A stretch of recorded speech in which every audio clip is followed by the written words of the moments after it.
When a teen saw a 67-year-old man walking alone in the woods, he likely thought that he had found an easy target.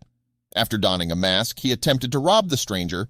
Unfortunately for him, he'd pay a bitter price. A case out of Upper Darby, Pennsylvania, involving an unnamed 67-year-old robbery victim and 18-year-old Tyler Williams of West Philadelphia, received national attention after the teen made a fatal mistake.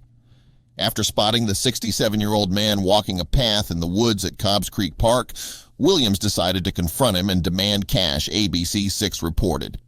Williams had armed himself with a gun.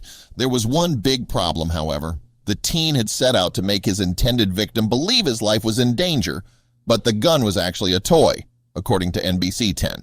Unfortunately for Williams, he succeeded in making the 67-year-old man believe his life was legitimately threatened. After the masked assailant approached the older Pennsylvania man in broad daylight on that fateful Wednesday and pointed what later turned out to be a pellet gun in the man's face, a brief physical altercation ensued. The intended victim grabbed the gunman's firearm, deflecting it away from his head as he simultaneously pulled out his own .38 caliber handgun. Fearing for his life, the man shot Tyler Williams in the head, dropping him to the ground. The 67-year-old then exited the woods and called the police, who arrived only to realize the gun Williams had used in the attempted robbery was fake. But even the police thought the pellet gun was real until they got a closer look at it, according to Upper Darby Police Superintendent Michael Chitwood. Williams died at the scene. He was found with the pellet gun, a mask, and half a dozen cell phones on him. According to the Delco Times, the shooting was ruled justifiable after it was determined that the intended robbery victim was a concealed weapons license holder with no previous criminal record.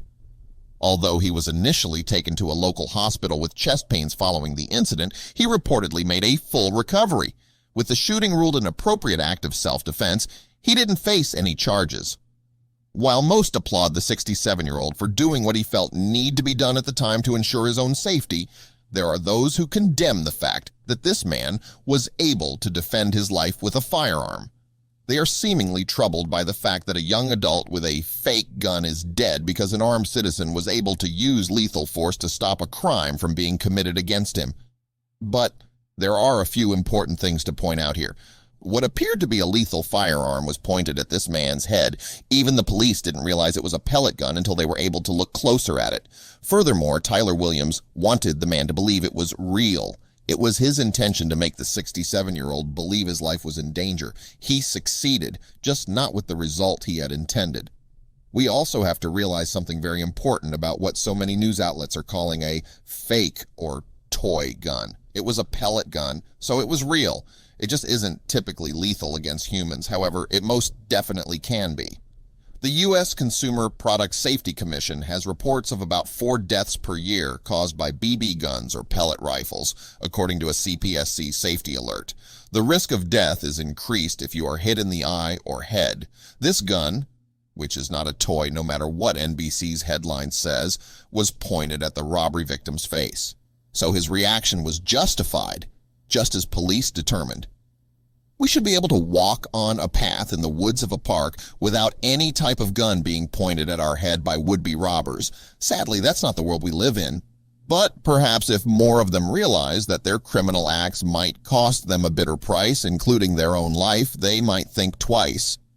Yes, in this day and age in the great country of America, you don't know who might be armed. While that might sound scary at first, just remember, if you don't try to commit a crime, you won't have to find out who is legally carrying a gun and who is not. On the other hand, if a criminal decides to prey on someone who looks weaker, elderly, or frail, they just might find out why a gun is called the Great Equalizer.